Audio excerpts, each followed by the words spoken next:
नमस्कार मित्रों, 20 तारीख को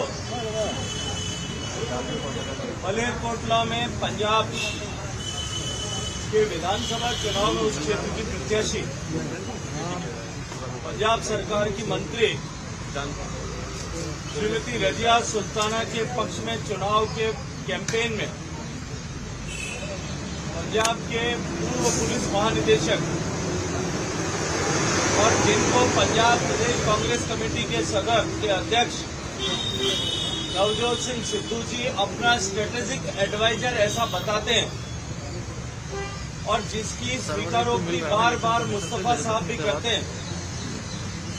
उन्होंने एक घृणास्पद बयान दिया। पंजाब की पुलिस का डीजीपी स्तर का रिटायर्ड अधिकारी अपने बयान में ये कहता है कि मैं अल्लाह की कसम खाकर के कहता हूं कि मैं हिंदुओं का कोई जलसा नहीं होने दूंगा। वो ये कहता है कि मैं कौम का सिपाही हूं और साथ ही साथ में ये कहता है कि अगर हिंदुओं को जलसे की, हिंदुओं को पॉलिटिकल मीटिंग करने की इजाजत प्रशासन ने दी तो मैं ऐसा अंजाम करूंगा जिसकी कल्पना भी पंजाब का प्रशासन और पुलिस नहीं कर पाएगा। भारतीय जनता पार्टी ने आज चुनाव आयोग के समक्ष प्रस्तुत होकर के एक प्रतिवेदन दिया है और ये कहा है कि ये जो घटना हुई है, चुनाव आयोग को इसका संज्ञान लेना चाहिए, क्योंकि ऐसा करके उन्होंने न केवल आदर्श चुनाव संहिता का उल्लंघन किया है, अभी तो उसके साथ साथ में उन्होंने peoples representation of people act 1951 का भी उल्लंघन किया है और इसी के साथ साथ में ऐसा बयान और भाषण करके उन्होंने इंडियन पीनल कोड की विभिन्न धाराओं section 153A, section 295A, section 298 IPC और सेक्शन 505 आईपीसी, इन सब का उल्लंघन किया है। हमने आग्रह किया है कि चुनाव आयोग को इसका संज्ञान लेकर के इसकी एफआईआर दर्ज करानी चाहिए। फौरी तौर पर किसी अज्ञात व्यक्ति ने अपनी तरफ से किसी जसविंदर सिंह नाग के नाम के व्यक्ति ने एक एफआईआर दर्ज कराई है। पंजाब पुलिस ने आधी अधूरी धाराओं में उस एफआईआर को दर्ज किया है। हमने आग्रह किया है कि चुनाव आयोग अपनी तरफ से इस पर एफआईआर दर्ज करे, गुलाम मुस्तफा को गिरफ्तार करे,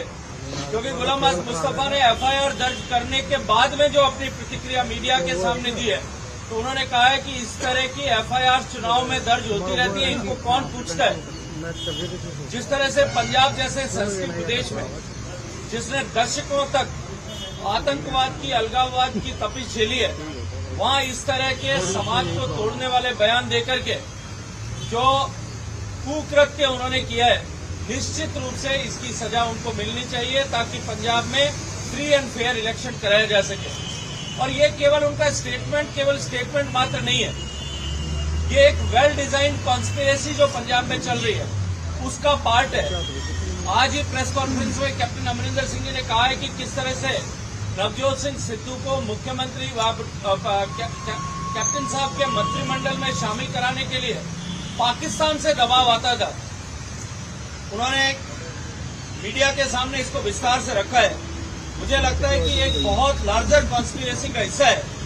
और ये दुर्भाग्यपूर्ण इसलिए हो जाता है कि न तो इसका खंडन बयान देने वाले ने किया है, न जिनका वो अपने आप को एडवाइजर कहते हैं उन्होंने किया है,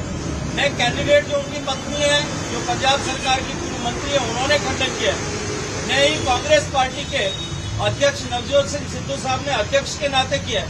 न ही कांग्रेस पार्टी के राष्ट्रीय नेतृत्व ने उसका खंडन किया है। सब लोगों ने मूक सहमति इस पे जो है अपनी तरफ से इसके ऊपर दी है।